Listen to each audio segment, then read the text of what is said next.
18 horas. Notícias de Manaus, Amazonas, Brasil e do mundo. Agora na Mix. Legal, agora 6 horas e 1 minuto em Manaus. Boa noite pra você em 100,7. Você na sintonia certa e você, Blink. Tudo bem? Boa noite. Boa noite, Carlão. Boa noite todo mundo que tá acompanhando a gente na 100.7. Mix. Olha só, querido ouvinte, participe conosco do programa 18 horas, mandando aí o seu WhatsApp pelo 994887592, valendo a sua preciosíssima participação, ok? O seu comentário, o seu toque especial aqui na nossa programação, não é isso, Cíntia? Queremos saber a sua opinião, o que você pensa sobre os assuntos abordados aqui nas reportagens do 18 horas. Manda um alô pra gente. Mix.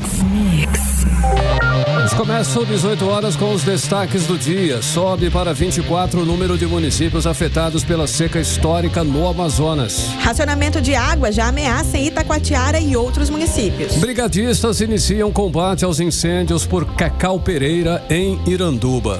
Vice-presidente Geraldo Alckmin chega amanhã e vai visitar áreas afetadas pela seca e queimadas. Yara Lins é novamente eleita presidente do Tribunal de Contas do Estado. 6 horas e 3 minutos em Manaus, estamos começando mais uma edição do programa 18 horas para você que está sempre na sintonia certa, sempre no melhor Mix do Brasil.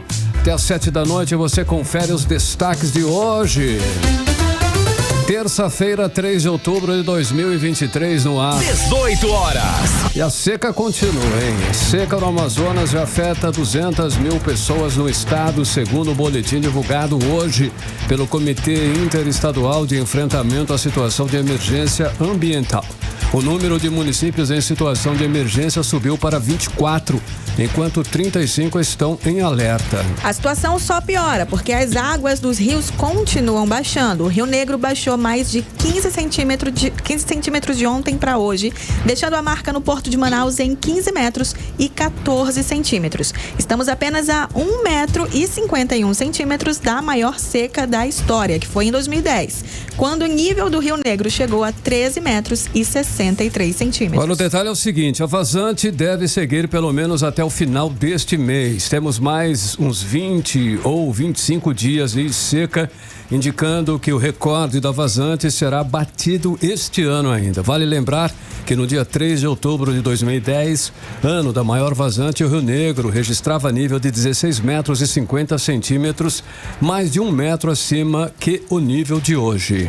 E essa vazante histórica é drástica para o meio ambiente, para a economia e principalmente para os ribeirinhos que ficam ilhados, sem água potável, sem alimentação, sem escolas, sem transporte, expostos a doenças e sem acesso à assistência médica. Olha, e além da seca severa e histórica, temos ainda a estiagem, que é a falta de chuvas. Temperatura na faixa dos 40 graus e o ar poluído pela fumaça tóxica das queimadas. E os beiradões estão registrando aí o deslizamento de terras, o fenômeno conhecido como terras caídas. Em Beruri, por exemplo, o deslizamento de um barranco destruiu uma vila inteira, deixou 2 mortos, 3 desaparecidos e mais 200 pessoas desabrigadas. E esse desequilíbrio ambiental traz problemas sérios. Além de milhares e milhares de peixes mortos, mais de 120 botos morreram nas últimas semanas por conta da vazante e da alta temperatura das águas, que chegou a 40 graus nos últimos dias. Desde domingo, dia 1º, a Força Tarefa Internacional, formada por cerca de 10 instituições, está empenhada na Operação Emergência Botos Tefé, para resgatar botos mortos e coletar amostras genéticas para análises laboratoriais, segundo instituições. Olha, toda essa situação também afeta o polo industrial de Manaus, é claro, diretamente. A seca histórica na Amazônia afeta a logística da Zona Franca de Manaus e encarece, é claro, os produtos. O escoamento da produção de eletrodomésticos poucas semanas antes da Black Friday está mais difícil e ainda mais caro. É que 100% da produção nacional de ar-condicionado, televisores, lavadoras de louça e micro-ondas vem da Zona Franca. E algumas empresas relatam reajuste de até 50% no frete por conta da seca. Operações logísticas têm orientado, operadores logísticos têm orientado seus clientes na região a anteciparem a produção para garantirem o embarque das mercadorias, já que a região depende do transporte fluvial para escoar suas mercadorias, e a previsão é que o nível dos rios no entorno de Manaus fiquem em situação ainda mais crítica nas próximas semanas, ou seja, tende a piorar a situação. Mas o grande prejudicado é sem dúvida o ribeirinho, o homem do interior, que depende dos rios para se alimentar, para se locomover, para receber filhos na escola, e tudo isso está comprometido. Como falamos, hoje já são 200 mil pessoas afetadas e esse número pode chegar a 500 mil nas próximas semanas. O que estamos passando é uma calamidade pública. E nossas autoridades do governo federal, do estado e dos municípios não têm respondido aí com agilidade e eficácia a essa situação de queimada, por exemplo, de seca severa, de estiagem e de temperatura extrema. Todos nós estamos sofrendo ou com a seca, ou com a estiagem, ou com as queimadas e, na realidade, com todas ao mesmo tempo. E a temperatura extrema para completar. E muitos sofrendo com todos esses problemas aí, tá? Realmente complicada a situação. Segundo especialistas, todos esses problemas extremos são culpa do El Niño e das mudanças climáticas. O fato é que a qualidade de vida aqui em Manaus piorou e muito. E as perspectivas não são nada boas. Falamos aqui no programa de que Manaus será uma das cidades mais quentes do mundo em 2050. A gente falou sobre isso ontem, mais quente do país, né? E mais quente do mundo, uma das mais quentes do mundo. Com 258 dias de calor extremo acima de 36 graus. Ou seja, serão quase 8 meses de calor extremo num ano. Agora 6h08, você no melhor mix do Brasil, 18 horas no ar. 18 horas. Olha agora, hein? Já são 24 municípios amazonenses em situação de emergência. Hoje o prefeito Davi Almeida se reuniu com comandantes das Forças Armadas para ampliar a ajuda humanitária às comunidades afetadas. E o governador Wilson Lima participou de reunião do Comitê de Ações de Enfrentamento da Estiagem e anunciou novas medidas. A repórter Nathalie Moraes acompanhou essa movimentação e tem mais detalhes. Boa noite, Nathalie. Quais são as novas medidas da Prefeitura de Manaus e do governo do Amazonas? Boa noite, Blink. Boa noite, Carlão. Boa noite aos ouvintes aqui do 18 horas. O dia foi bastante agitado aí para as nossas autoridades. A gente começou aí nas primeiras horas da manhã de hoje com o prefeito Davi Almeida anunciando em coletiva de imprensa a criação de um auxílio financeiro aos permissionários que atuam ali na praia da Ponta Negra, que serão afetados com a interdição da praia para o banho do Rio Negro. A gente falou disso aqui ontem. A praia da Ponta Negra foi fechada aí para banho devido aí a essa seca severa, já que não apresenta mais questões de segurança que possam resguardar a vida das pessoas que frequentam ali o balneário. E aí a prefeitura interditou a praia ontem e hoje anunciou aí esse auxílio financeiro. Esse projeto aí emergencial vai atender diretamente os empreendedores durante 3 meses. São parcelas aí de R$1.000 que vão atender essas pessoas que atuavam ali realmente na areia, né? Sem movimento, essas pessoas que tinham ali aquele trabalho como principal fonte de renda, vão receber esse auxílio, Blink e Carlão. Por conta da estiagem severa, né? O prefeito comunicou o encerramento também do ano letivo dentro das comunidades ribeirinhas. São aí pelo menos 48 escolas ao longo ali do Rio Negro, na zona rural aqui da nossa capital, que já estão sendo diretamente afetadas pela seca. Então, a partir de hoje, essas 48 escolas da zona ribeirinha aqui da nossa capital encerraram aí o ano letivo por conta da seca. Vamos conferir o que disse o prefeito de Manaus, Davi Almeida.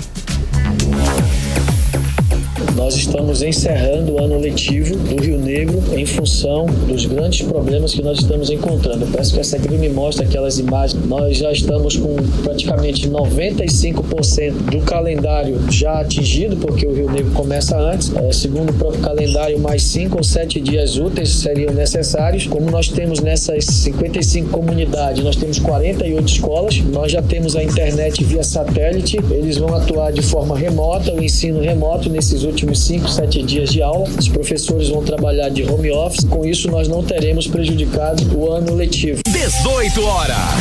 Nós ouvimos aí, Blinky Carlão, a fala do prefeito de Manaus, Davi Almeida. Essa medida aí da suspensão do ano letivo de forma presencial nessas escolas foi adotada devido à dificuldade enfrentada principalmente pelos alunos e professores para chegarem aí às unidades de ensino devido à seca severa que atinge aí boa parte do nosso estado, já que a gente sabe que muitos desses alunos utilizam aí aquelas canoas, as rabetas, né? É o transporte comum, né, Carlão, aqui na nossa região. Essas escolas agora também servirão de base para receber auxílio para as comunidades, como alimentos, produtos de higiene básicos aí, para auxiliar essas populações, né, que estão sendo diretamente afetadas pela estiagem. Vamos conferir o que disse o prefeito Davi Almeida. A merenda escolar, nós vamos agregar ao que nós já estamos enviando de alimentação. A nossa intenção é fazer com que nós possamos enviar a cada 15 dias essa alimentação através dos núcleos nas comunidades, que são as nossas escolas. Das 55 comunidades que nós mapeamos, 48 tem escola municipal. Essas escolas vão servir como base para receber esses auxílios. 18 horas. Ouvimos aí novamente a fala do prefeito de Manaus, Davi Almeida. Blink, Carlão, hoje nós chegamos aí à marca de 24 municípios em situação de emergência. Esse balanço consta aí no boletim do Comitê Intersetorial de Enfrentamento à Situação de Emergência Ambiental, que a partir de agora será emitido diariamente. Para a gente entender um pouco mais de como que está esse cenário, dos 62 municípios aqui no estado, 35 cidades estão em situação de alerta, 2 em situação de emergência, 2 em situação de normalidade, Além dos decretos municipais, o governador Wilson Lima já havia decretado aí na última semana a situação de emergência, né, em todo o estado. Em coletiva de imprensa hoje, o governador Wilson Lima afirmou que a AFEAM, a Agência de Fomento do Estado do Amazonas, concederá aí a anistia de todas as dívidas dos agricultores afetados pela estiagem. O valor total dos débitos aí será de mais de 9 milhões de reais. O governador também vai adiantar o pagamento da parcela do auxílio estadual permanente de R$150 para essa sexta-feira, dia 6 de outubro. Vamos conferir o que disse o governador Wilson Lima em coletiva de imprensa na tarde de hoje. Esse é um boletim que vai ser atualizado diariamente, de segunda a sexta-feira, e vai naturalmente chegar a cada um dos jornalistas e a cada um dos veículos de comunicação, além de que ele estará disponível nos nossos sites oficiais do governo do estado. Nós estamos adiantando o pagamento do auxílio estadual permanente. O pagamento será feito agora na sexta-feira, e isso será feito para todo o estado do Amazonas, incluindo a capital e os municípios do interior. Nós estamos encaminhando para a Assembleia Legislativa uma mensagem para anistiar aqueles produtores que tiveram prejuízos e estão em municípios em situação de emergência e que tiveram operação de crédito junto à AFEAM. E aí, naturalmente, que a AFEAM estabelece alguns critérios para que essa anistia efetivamente seja feita. Lembrando que essa anistia ela só vai valer para produtores. 18 horas. Blink, Carlão, nós ouvimos aí a fala do governador do Amazonas, o Wilson Lima, que adiantou aí sobre o boletim que vai ser divulgado sobre essa crise ambiental aqui no estado diariamente. Nesse painel vão conter aí dados também sobre os desmatamentos, queimadas e o nível de calha de cada rio aqui da nossa região. Outra medida anunciada durante a coletiva de imprensa foi que o IPAAM, o Instituto de Proteção Ambiental do Amazonas, já está aí na região do Médio Solimões para verificar e monitorar a mortandade dos botos em parceria com os pesquisadores do INPA, né? E além dos agentes do IBAMA e do ICMBio. Eles vão trabalhar aí, a meta, na verdade, é elaborar estratégias para salvar os botos. Boa. Com toda essa situação, mais de 125 botos, né? Mais de 125 mamíferos já morreram aqui na nossa região, Blink e Carlão. Obrigada, Nathalie. Obrigado pela sua participação. Nathalie Moraes, 6h16. 18 horas. Olha só, aí os brigadistas do IBAMA iniciaram por Iranduba o combate ao incêndio e à fumaça que ameaça a saúde dos moradores do Amazonas. Isso mesmo, Carlão. A equipe do programa Preve Fogo, que chegou ontem em Manaus, selecionou cacau pireira em Iranduba devido ao incêndio florestal de grandes proporções que ocorre lá. Vamos aos detalhes com a repórter Odinei Araújo. Um incêndio de grande proporção vem atingindo uma área de floresta no município de Iranduba, nas imediações do distrito de Cacau-Pireira, desde o final do mês passado. Mais de 40 combatentes do Corpo de Bombeiros do Amazonas atuam no local tentando conter o fogo que se espalha pela região de mata de aproximadamente 3 quilômetros de extensão. É por esse local que a equipe de brigadistas do Centro Nacional de Prevenção e Combate a Incêndios Florestais do IBAMA começou os trabalhos a partir de hoje. O fogo vem incomodando moradores dos municípios próximos, incluindo Manaus, por conta das grandes colunas de fumaça que são visíveis nos prédios da cidade com vista para o Rio Negro. Os brigadistas ligados ao programa Preve Fogo utilizam a técnica denominada de trincheira, que consiste em abrir rasgos no solo na direção para a qual a linha do fogo está se encaminhando.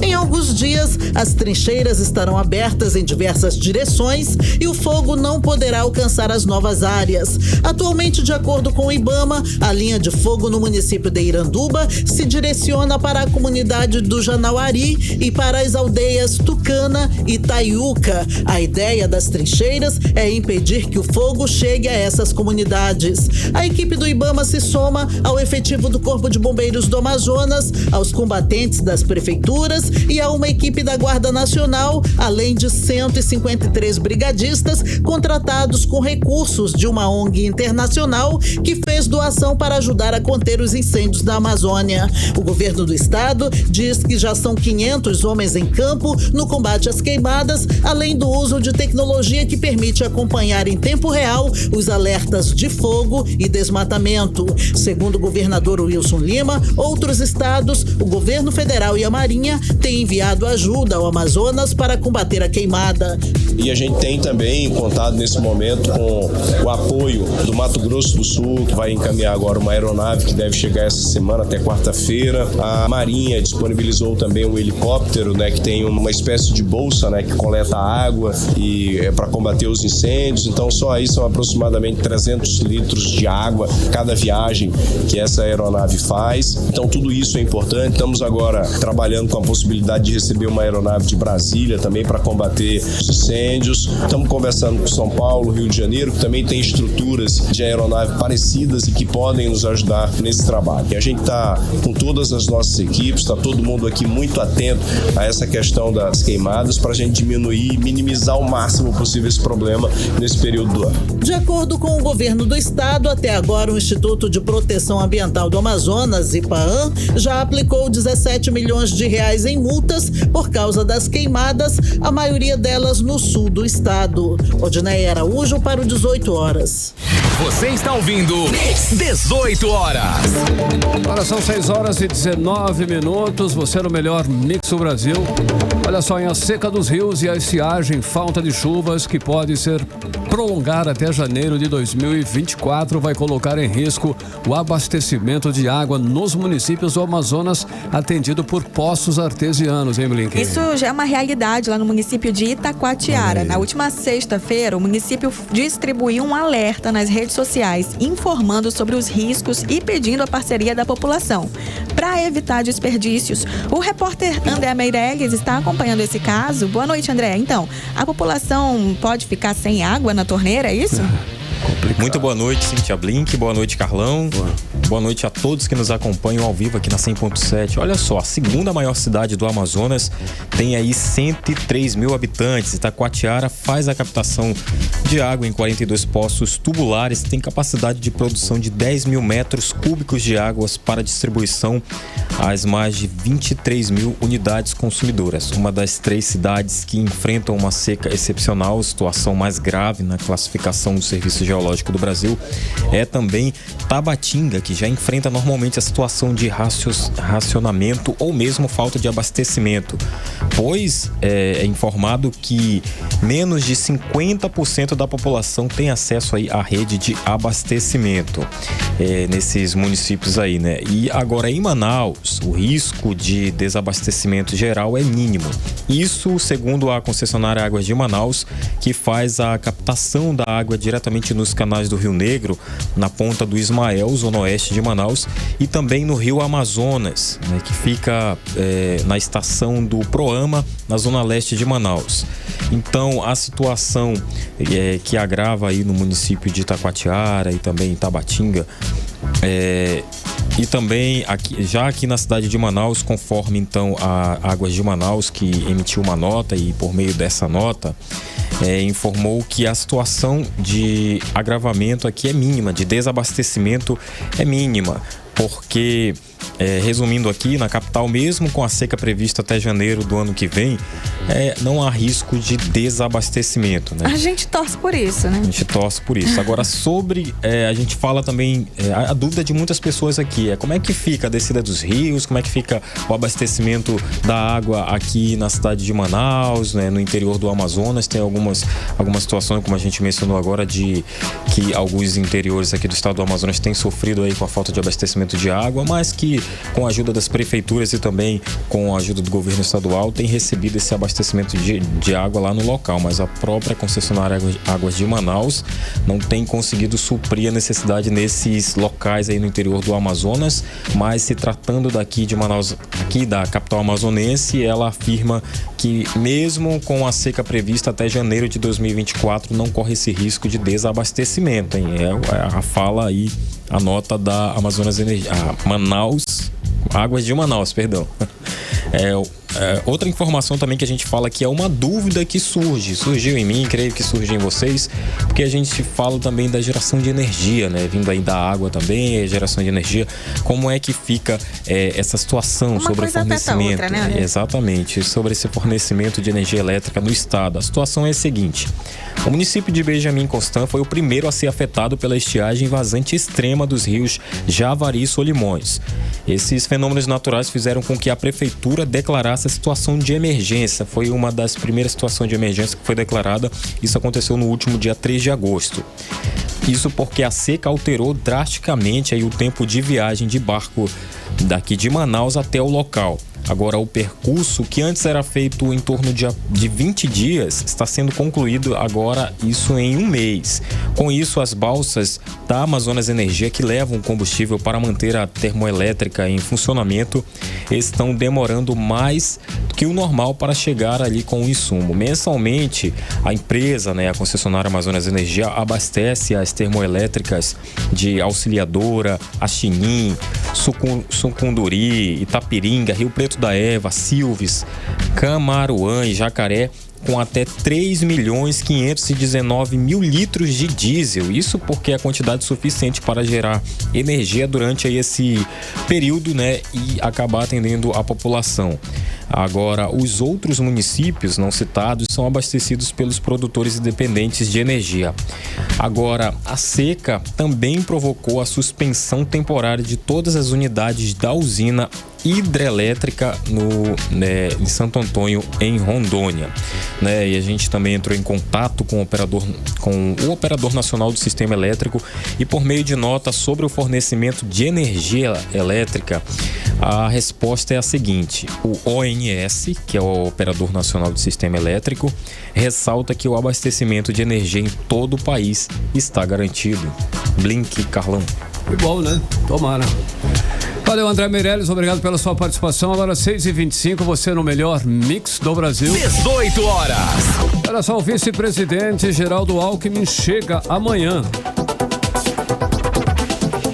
Chega amanhã aqui em Manaus, acompanhada de uma comitiva de ministros para visitar áreas afetadas pela seca e queimadas e definir as medidas do governo federal de enfrentamento à estiagem histórica. Realmente. E tem assolado o estado, né, Carlão? E nós vamos agora para Brasília, direto falar mais sobre essa visita do vice-presidente da República. Nós vamos chamar aí o nosso correspondente lá em Brasília, lá na capital, lá no Distrito Federal, Carlos Eduardo Matos. Cadu, boa noite para você. Então, finalmente aí o governo federal voltou-se para o norte aqui, para a nossa região, para olhar aí mais de perto essa calamidade que está acontecendo aqui. Cadu, boa noite. Finalmente, né, Carlão? As lideranças do nosso país vão ver de perto, em loco, o desastre ambiental aí no nosso estado do Amazonas, né? Boa noite para você, Carlão. Boa noite, ouvintes. Boa noite, Cíntia Blink, minha querida. Boa noite. Vocês estão me ouvindo bem? Estamos ouvindo. Sim, claro. Ah, que maravilha. Beleza. Carlão, amanhã o Geraldo Alckmin, representando aí o presidente Lula, né, que está acamado, se recuperando da cirurgia no quadril, ele sai daqui de Brasília às 6:30 da manhã num voo direto para Manaus. Ele deve fazer essa viagem acompanhado aí do ministro Valdez Góes. Não é certeza, tá? Mas a informação é de que o ministro Valdez Góes, do Desenvolvimento Regional, vai embarcar nesse avião juntamente com técnicos da... Opa! Alô, Cadu? Acho que estamos tendo problema de comunicação. Agora são 6h27. Enquanto restabelecemos lá, Blink, a nossa linha, né, a nossa ligação com Brasília, vamos conferir a previsão do tempo. Já está com a previsão do tempo aí em time, não, né? Eu tenho, claro. Estou prontíssima aqui. Tempo e temperatura quando são 6h27. Com ela, Cíntia Blink. Previsão do tempo. Para esta quarta-feira, 4 de outubro, em Manaus, o tempo será de sol, aumento de chuvas pela manhã, seguido de chuva à tarde. Na noite, o tempo fica aberto. Umidade relativa do ar variando entre 32% e 80%, deixando o tempo bastante úmido. A temperatura varia entre 26 e 40 graus, com sensação térmica de até 39 graus. Mix. Cíntia, o superintendente da SUFRAMA reivindica recursos públicos para autarquia e agilidade na aprovação de processos produtivos básicos na reunião do CAIS. A reunião número 311 do Conselho da SUFRAMA aprovou 29 projetos industriais com investimentos superiores a 850 milhões de reais. Este projeto deve gerar mais de 1.000 empregos e faturamento projetado de mais de 4 bilhões e 900 milhões de reais. Vamos aos detalhes com Odinei Araújo. A reunião de número 311 do Conselho de Administração da SUFRAMA, CAIS, foi marcada por manifestações de solidariedade às vítimas da vazante nos rios do Amazonas. O secretário executivo do Ministério de Desenvolvimento Industrial, Comércio e Serviços, Márcio Rosa, que presidiu o evento, expressou solidariedade por parte do governo federal aos povos da Amazônia nesse momento de sofrimento. O superintendente da SUFRAMA, Bosco Saraiva, aproveitou a reunião do CAIS na tarde dessa segunda-feira para fazer reivindicações ao secretário executivo Márcio Rosa. A primeira delas, conforme Bosco Saraiva, foi pela aprovação de concurso público para servidores da SUFRAMA. Nós aproveitamos esta pauta para solicitarmos ajuda ao presidente do Conselho, que é o nosso secretário executivo do Ministério da Indústria e Comércio, com relação a 2 itens que são muito caros para a SUFRAMA, que é o concurso público, que nós já solicitamos desde janeiro ao Ministério para reposição da mão de obra da SUFRAMA. A SUFRAMA já tem uns quadros que estão prestes à aposentadoria compulsória em setores técnicos importantes que não podem sofrer solução de continuidade. A ideia é que o concurso para a SUFRAMA já integre o concurso nacional unificado previsto para fevereiro de 2025. O secretário executivo Márcio Márcio Rosa, informou que já está aprovado o concurso público para o INPE, Instituto Nacional da Propriedade Industrial, e para o Inmetro, Instituto Nacional de Metrologia, que são ligados ao MDIC, mas que vai reforçar o pleito da SUFRAMA. O superintendente Bosco Saraiva também pediu maior regularização na análise dos processos produtivos básicos, os PPBs. E também mais de 20 projetos que estão no GT-PPB em Brasília em análise, e já demanda alguns meses que eles estão nessa condição sem solução. Ambos os casos foram houve o compromisso do nosso secretário executivo do Ministério, o Dr. Márcio Rosa, de que em breve ambos os casos serão solucionados. No total, são 26 projetos, 18 deles protocolados em janeiro desse ano e 8 em julho do ano passado, com o processo ainda não concluído e formalizado. Para um produto ser fabricado na Zona Franca de Manaus, ele precisa ter seu PPB fixado. O PPB é um conjunto mínimo de operações fabris que a empresa deve cumprir como contrapartida aos benefícios fiscais da Zona Franca de Manaus. Segundo o secretário executivo do MDIC, Márcio Rosa, ainda esse mês está prevista a publicação dos novos membros do Grupo Técnico de Análise de Processo Produtivo Básico. Odinaia Araújo para o 18 horas. Você está ouvindo 18 horas. Legal, agora são 6 horas e 32 minutos. Voltamos para Brasília, né? Vamos concluir lá o nosso contato com o correspondente Cadu, que estava falando sobre, né, a visita do vice-presidente Geraldo Alckmin aqui no nosso estado, para ver realmente o que está acontecendo aqui para, né, essa seca aí, o que eles podem resolver pra gente, né, Cadu? Boa noite, Cadu. E aí, tudo ok? Alô, Cadu?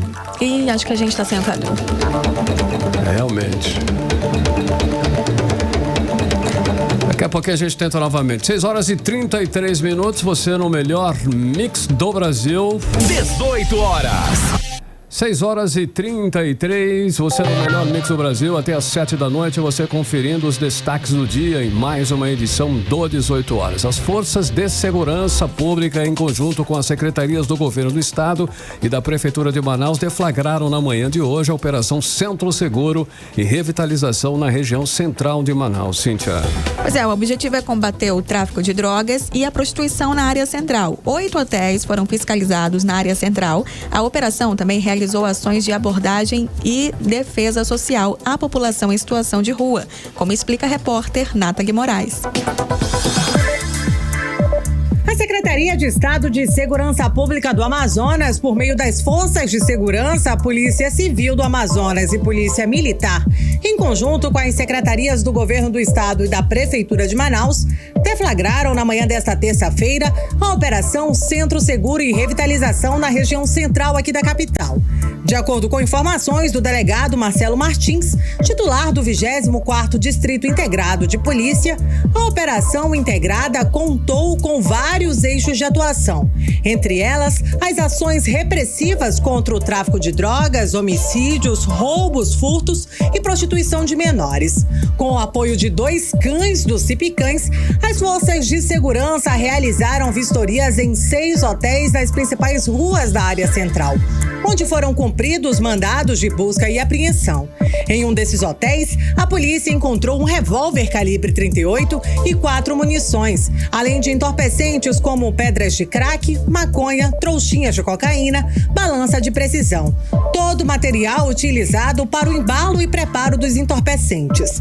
Cerca de R$3 mil foram apreendidos em espécie, além de diversos celulares, todos frutos de roubos e furtos na região central, como explica o delegado. A operação foi exitosa e nós conseguimos aí efetuar 5 prisões em flagrante, né, de pessoas com drogas e armas. Uma das pessoas que foi trazida para cá, conduzida, tem relação com aquele assalto no centro, que tem aquelas imagens que viralizaram daquele assalto que um homem com a esposa e a criança em via pública, que foi trazido para cá para procedimentos cabíveis. E os outros estão aqui também para checagem de eventual mandado de prisão. Foi encontrado com ele parte do material que foi subtraído daquela vítima. Nosso objetivo era o combate ao tráfico. Coincidência, nós encontramos ali documentos da vítima com um desses indivíduos aí. A A operação também visa ações de abordagem e defesa social à população em situação de rua, ações de fiscalização a estabelecimentos de hospedagem em situação irregular e outras ações preventivas de segurança. O primeiro eixo contou com ações repressivas em combate ao tráfico de drogas, homicídios, roubos e furtos. Além de crimes, na sequência das ações, serão voltadas à prevenção e ações de defesa social. Foram detidas 8 pessoas e presas serão 5 pessoas. As outras 3 estão apenas aqui detidas para procedimentos cabíveis. Já tem um bom tempo que a gente vem empreendendo operações em vários hotéis clandestinos. Hoje, nós fizemos aqui em conjunto com a Polícia Militar pelo menos 6 alvos, 6 hotéis clandestinos que foram alvo aí dessas apurações e aí resultou nessas prisões aí que ocorreram hoje. O tráfico de drogas usa dessa ilegalidade desses hotéis para poder guardar droga, guardar dinheiro, armas, esconder foragidos, enfim, usar esses hotéis clandestinos como base do crime. Nathalie Moraes para o 18 horas. Você está ouvindo 18 horas. Agora são 6h37. Você no melhor Mix do Brasil, conferindo os destaques do dia até às 7 da noite. Mais uma edição do 18 horas no ar. E agora nós vamos para os bastidores da política. Nós vamos falar com a Cíntia Blink, né, que sabe tudo. É bom que eu tô aqui. Cíntia Blink já tá aí, né, Cíntia? Vamos conferir aí o que tá acontecendo na política. Cíntia Blink, tudo bem, Cíntia? Boa noite. Boa noite. Só, a conselheira Yara Lins foi eleita presidente. Tem alguma novidade nesse processo aí no Tribunal de Contas, Cíntia? Foi eleita presidente mais uma vez, né? Ela já foi presidente antes e agora será presidente novamente uma mulher aí à frente do Tribunal de Contas. Yara Lins, que é a conselheira dita aí nos bastidores como a preferida dos servidores do Tribunal de Contas do Estado do Amazonas. Ela tem uma boa relação com quem trabalha ali. Surpresa não teve, né, Carlão? Que desde a semana passada eu tô te contando pra vocês que Yara Lins será a presidente. Se teve assim, foram os bastidores, a tensão, eu estive lá acompanhando, e Yara Lins foi eleita presidente. Existe todo um ritual, né, na hora que acontece a eleição, tudo mais, usa-se a urna e tal. Essa eleição, ela é fechada, quer dizer, a gente não sabe em quem cada conselheiro votou, mas como tudo estava tão exposto, a gente sabe exatamente quem votou como sim. Por exemplo, houve ali 5 votos para a conselheira Yara ser a presidente contra 2 votos em branco. Não veio o voto pro Ari, tá? Eu errei nisso, que eu não pude contar com o voto em branco, que foi quase ali um voto de revolta, mas a gente sabe muito bem que esses 2 votos aí em branco foram dos conselheiros Érico Desterro e Ari Moutinho, que não participaram de toda aquela operação lá da lei que a gente já falou semana passada. Para você que perdeu, é o seguinte, Érico Desterro teria que ser o próximo coordenador da Escola de Contas, porque automaticamente o ex-presidente vira o coordenador da Escola de Contas, que é um cargo maravilhoso, conta ali com muitos cargos dentro da Escola de Contas, pode fazer projetos e tudo mais. A gestão Érico Desterro, inclusive, investiu muito na Escola de Contas, fez reforma e tudo isso. Nos bastidores se falava que pessoas ali do gabinete de Érico Desterro já estavam escolhendo sala e tudo mais, quando veio essa proposta de lei que foi aprovada, dizendo que não, ele não poderia ser, teria que passar pela eleição como todo mundo, e isso vale tanto para Érico Desterro quanto para os próximos que vierem, tá? Porque lei é lei, então passa a valer para todo mundo, a não ser que faça-se uma nova lei para mudar e voltar ao que era, o que eu acho que não é o caso. Além disso, os 2 conselheiros mais novos, que não poderiam concorrer a nenhum cargo eletivo, passaram a poder concorrer. A gente está falando aqui do conselheiro Josué Neto, que hoje virou, corregedor eleito, né? Corregedor eleito aí para o biênio 2025-2026. E Fabiano Barbosa, eleito como vice-presidente do Tribunal de Contas do Estado do Amazonas, ele que é o mais novo. Quando Yara Lins foi escolhida ali, enfim, venceu, não teve aplauso, viu? Passaram logo pro próximo. Quando Fabiano Barbosa vence para ser o vice, a Yara Lins puxa os aplausos para Fabiano Barbosa. Então, um climinha meio complicado ali. Além disso, teve um momento que o conselheiro Júlio Pinheiro queria mudar um pouco. Ele disse que poderia ser feita a eleição toda para depois fazer a apuração. E Érico Desterro, atual presidente que comanda a mesa, ele falou, não, olha só, vamos fazer como a gente sempre fez. E aí teve uma discussãozinha sobre isso, uma bobagem, mas bobagem essa que mostrou para todo mundo que o clima não estava nada bom, porque tem um momento que Érico Desterro fala assim, então olha só, vamos levar isso aqui para o Ministério Público de Contas, e o Ministério Público de Contas decide. Foi quase a gente faz como eu quero, ou a gente deixa para outro dia, que tal? E aí entrou-se ali num consenso de não, vamos fazer como é para ser. E a Lins deu uma entrevista no final, já estava tão certo que seria ela, que já foi anunciado logo que a gente chegou, que ela falaria com a imprensa, e falou que ainda não sabe qual vai ser a diretoria dela. Perguntei se ela vai repetir a primeira diretoria, né, de quando ela foi a primeira vez conselheira, que não faz tanto tempo assim, e ela falou que não pretende, ela pretende colocar novas pessoas. Vamos ver agora a suspense, né? O suspense fica para saber quem é esse segundo escalão, digamos assim. Legal. Brinca, olha só, nesse momento momento difícil, delicado, de calamidade, de seca, estiagem, fumaças, queimadas, enfim. Maravilhoso fim do mundo, né? Tem prefeito aí gastando R$500 mil para contratar o Zé Vaqueiro. Prioridades, né, Carlão? É tempo de estiagem, a gente tá falando de Manacapuru e a gente tá falando do prefeito Beto D'Angelo, tá? Que vai fazer aí a primeira feira agropecuária de Manacapuru entre os dias 11 e 15 de outubro. E sim, por conta disso, ele contratou o show de Zé Vaqueiro. E vão ter outros shows também, né? Com pessoas locais aqui, que é o Vanderlei Andrade, Dieguinho Damasceno, Banda Forró Ideal, Jéssica Lima, enfim, uma série de pessoas que vão participar. Vamos lembrar que Manacapuru tá, sim, sendo bastante afetada tanto pela fumaça quanto pela estiagem. E ainda que não tivesse isso, Manacapuru não é uma cidade que fez o dever de casa para poder agora estar gastando com entretenimento, viu? Nesse momento, né? Exatamente. A gente tá falando de uma cidade que tá devendo em estrutura, tem uma série, alvo do Ministério Público do Estado do Amazonas por conta do gasto do dinheiro que não corresponde aí ao que poderia ser. Então, essa realidade é um pouco cruel, mas é o que acontece. Na verdade, em meio à estiagem, em meio à fumaça e tudo isso... Zé Vaqueiro. R$500 mil pro Zé Vaqueiro, que é assim, entretenimento não importa? Claro que importa, mas olha o momento e olha a cidade. Será que essa deveria ser a prioridade? Tá incompatível. E os vereadores, Cíntia, continuam alheios aos problemas aqui da nossa cidade? Qual é a nova lei aí? Tem? Acho que os vereadores estão andando junto com esse prefeito, porque agora, olha só, o vereador Alan Campelo, ele quer que sinuca seja reconhecida como um esporte. Essa é outra prioridade que a gente se pergunta assim, o que os vereadores estão fazendo? Vamos lembrar que eles ganham 18.500 bruto, tá?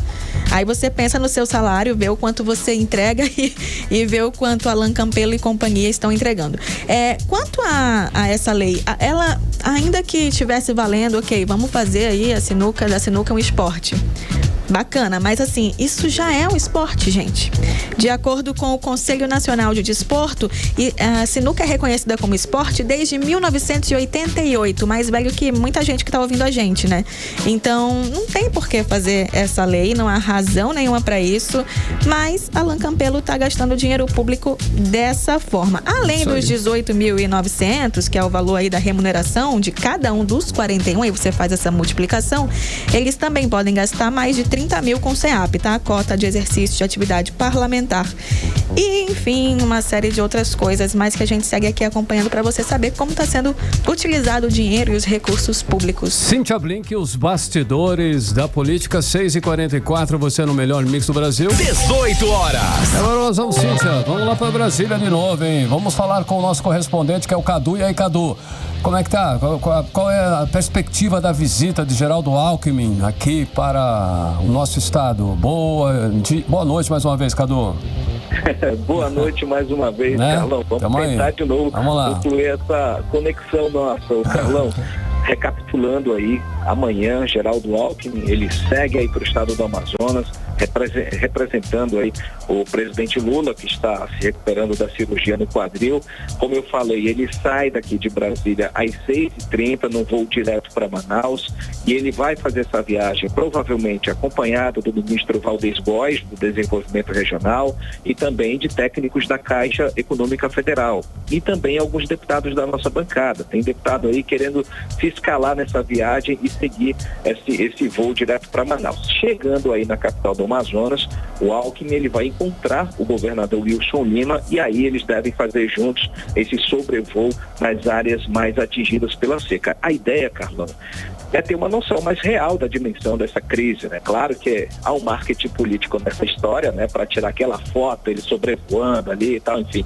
Mas é importante que Alckmin tenha essa noção, né? Essa noção visual, até para ele ver a dimensão do sofrimento do povo do Amazonas, até para ele ter uma noção mais rápida, para que ele possa ser mais célere na canetada para liberar o dinheiro, o recurso que vai ajudar a população. Falando em dinheiro, Carlão, hoje o ministro Valdez Góes, ele anunciou que vai destinar 50 milhões de reais para ajudar a população ribeirinha com água potável, cestas básicas, combustíveis e medicamentos. Muito bom. Esse dinheiro aí vai servir para ajudar as pessoas a sobreviverem no meio dessa seca histórica. Mas olha, Carlão, 50 milhões, cá para nós é pouco dinheiro, viu? Levando em conta que já são 58 municípios ou mais, né, em situação de emergência. Na conta de padeiro significa que cada um vai receber R$1 milhão. E sabe o que se faz com R$1 milhão no meio da floresta? Pouco, quase nada. Densa?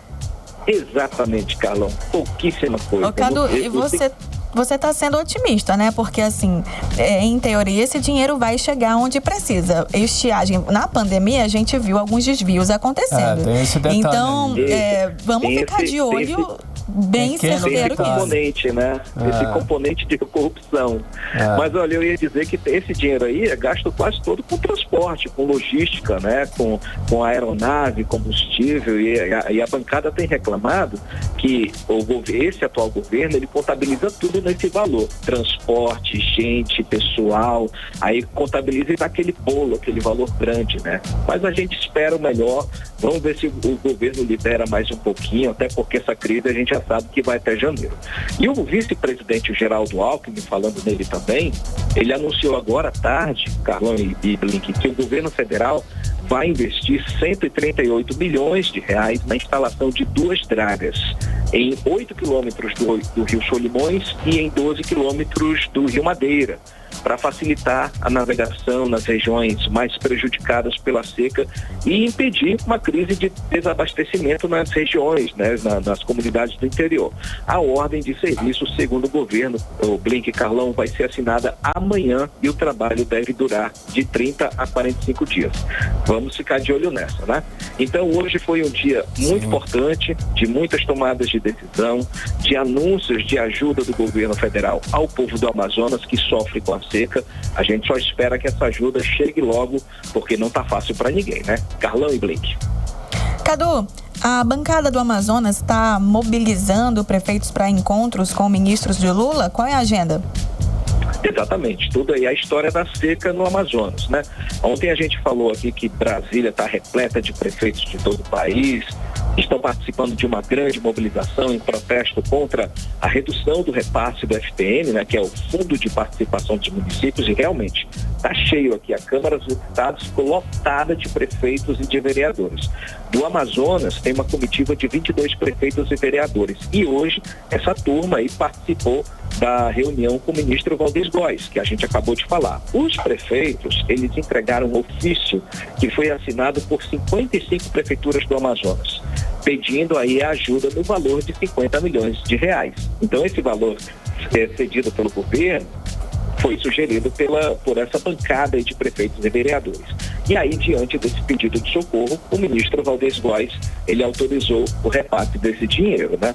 E agora, à noite, Blink, está rolando uma outra reunião, só que no Palácio do Planalto. Os prefeitos, junto com parlamentares da bancada do Amazonas, estão reunidos neste momento, Carlão e Blink, com o ministro das Relações Institucionais, o Alexandre Padilha. O objetivo dessa reunião é ampliar a ajuda do governo. O Alexandre Padilha, que é um interlocutor entre o governo e o Congresso, né, ele pode utilizar seu trabalho, seus instrumentos aí para mobilizar os outros ministérios do governo Lula e tentar conseguir mais recursos para ajudar nessa crise.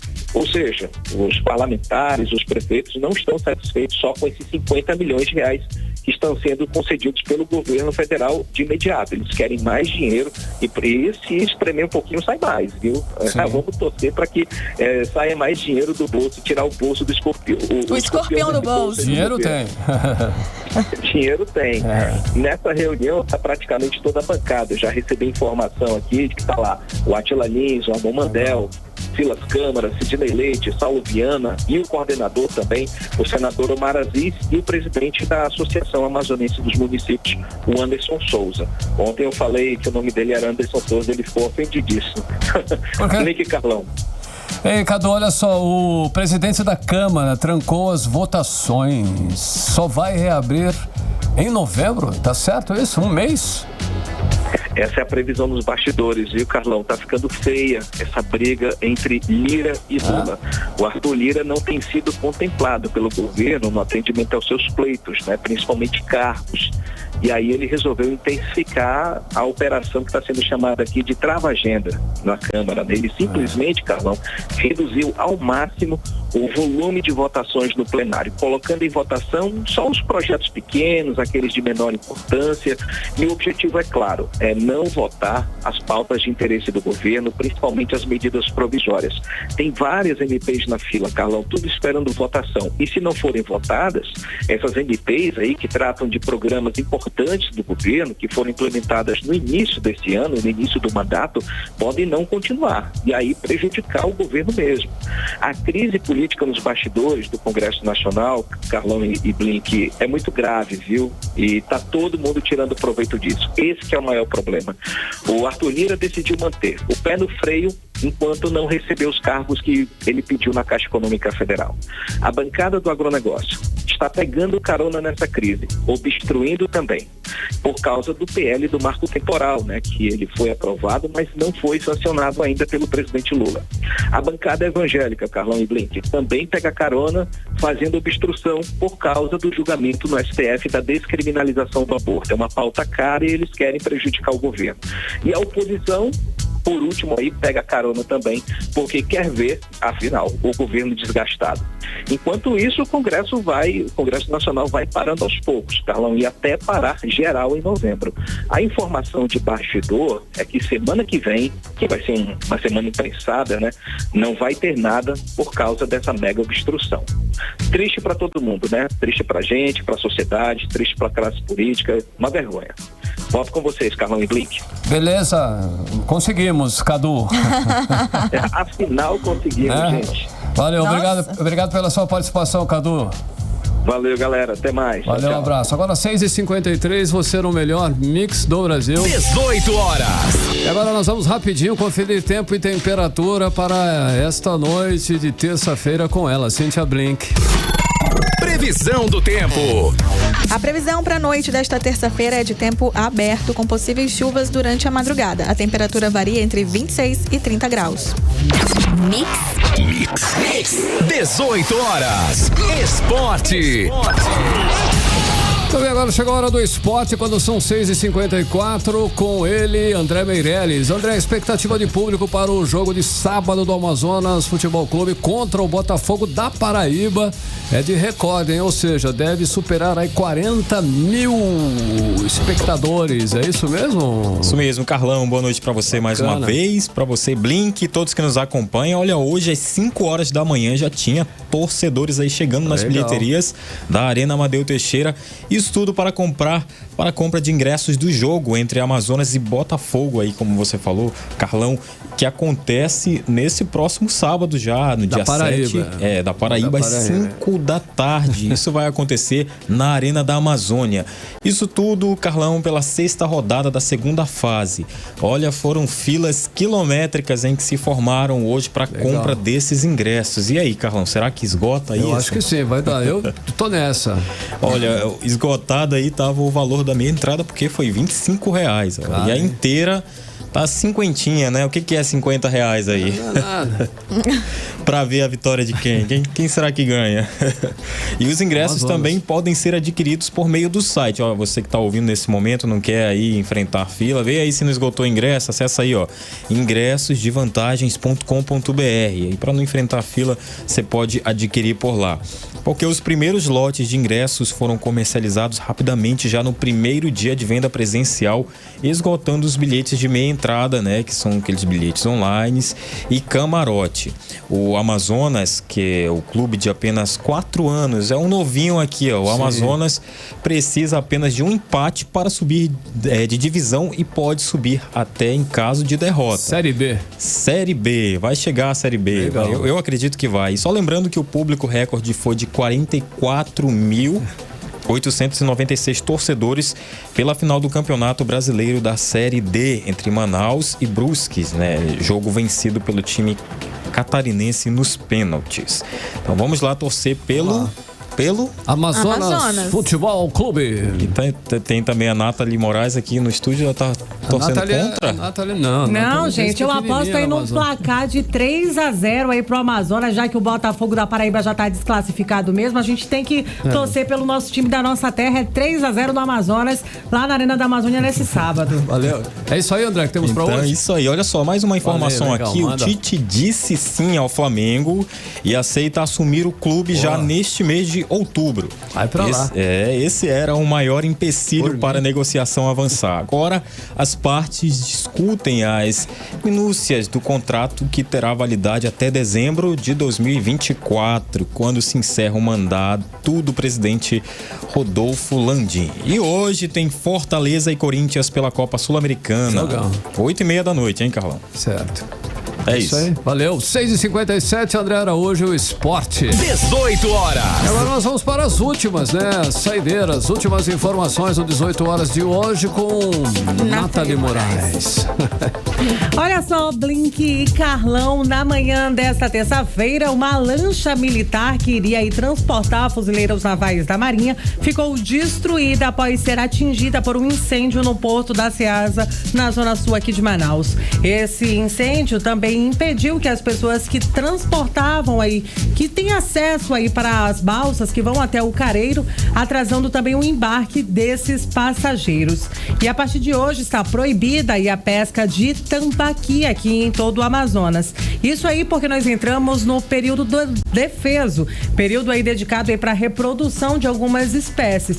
Então fica aí proibida a partir de hoje a pesca de tambaqui na nossa região. Essa proibição vai até o dia 31 de março de 2024. Falando ainda em pescado, a Polícia Federal apreendeu hoje cocaína dentro de peixes. Essa droga foi encontrada durante uma fiscalização de rotina em embarcações lá no município de Tonantins. Finalizando, na tarde de hoje, um barco que transportava passageiros e veículos ficou encalhado no Rio Negro. Isso aí aconteceu no porto aqui da nossa capital, Blink e Carlão.